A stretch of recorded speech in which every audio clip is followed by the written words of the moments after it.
Good afternoon, Enright. It's Jamie. Hey, Jamie, how you doing? Good. How about yourself? We're doing fantastic. This is Angela Rye and Trevor McManus from Vancouver. How are you? We're doing good. It's game day. Yes, you bet. So we're very excited here in the studio. And yesterday we talked to Ryan, and I have to say one thing about Ryan. He's a very, very serious dude. Like, he wasn't getting his hopes up after they won one game.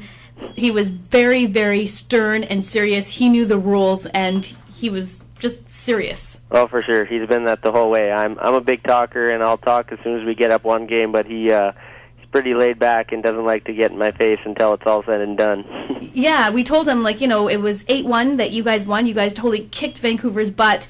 And I asked him, how do you think about that? And he said, it's just one game. Yep. You guys have the rules and the regulations and everything laid out. Is there an actual contract? We didn't assign a contract. Basically, we had a bunch of guys in our lunchroom as witnesses, and it was a handshake. So that's for us is as good as a contract, basically. Do you have some sort of tattoo commissioner who resides over everything? Yeah, the guy Will Jordan, it was actually kind of his idea that he threw it out there when we were having our discussion those years ago. Is kind of the man that we really go to. Is basically he's been there for all the rules and was there the day the deal was done. So you kind of threw around that you'll do the tattoo on the bottom of your foot. So now it's going to be on the hip, and it has to be the size of a puck. Yeah. The size was definitely part of the agreement, but the original rule was anywhere on your body. It just had to be shown upon request. So I would be happy to take my shoe and my sock off to show off my Bruin tattoo that I get to stomp on every day. But as we were talking about it actually this year, as the playoffs approach, we were playing golf together, and we came to a gentleman's agreement that the hip sounds good, and if we wanted to put it somewhere else, it had to be approved by the other guy. Yeah.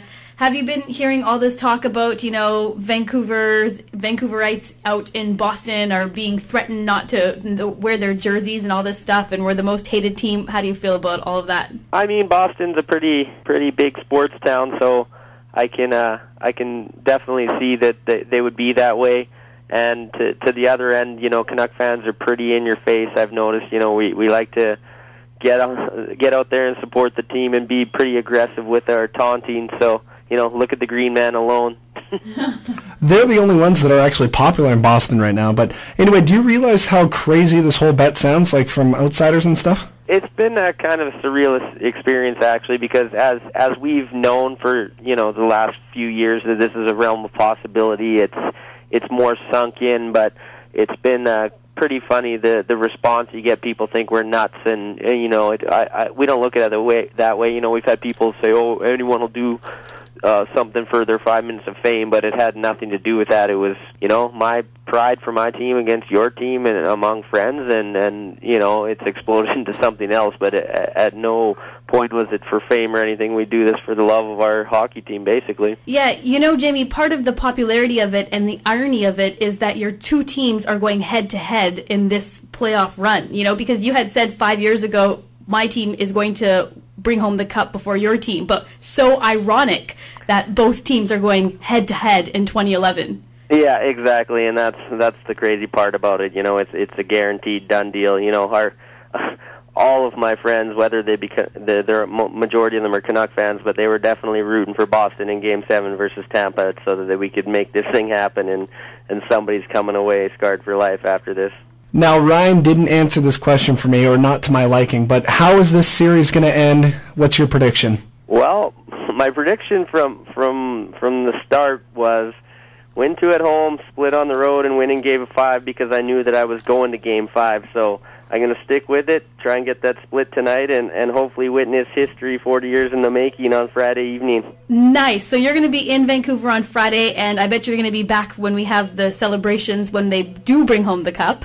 Oh, I would love to. Okay. Now, that's going to be a quick turnaround for you, because if you're going to the game on Friday, then you've got to be back within a couple days, because it's 48 hours he's got to get the Canuck tattoo, right? Yeah, there's a little bit of a wrinkle into this situation right now. If it does happen in Game 5, I also have UFC tickets the next night. Oh, dear. UFC's in Vancouver. Yeah. So the plans, if they do win on Friday, is that we'll be doing it on Monday so that the local media here can come and and video it and stuff like that. And with the tattoo shop not really being open on Sunday, so we're if they do win, it won't be until Monday. Okay. Thank you so much for taking out the time, Jamie, and definitely keep in touch because we want to see the pictures.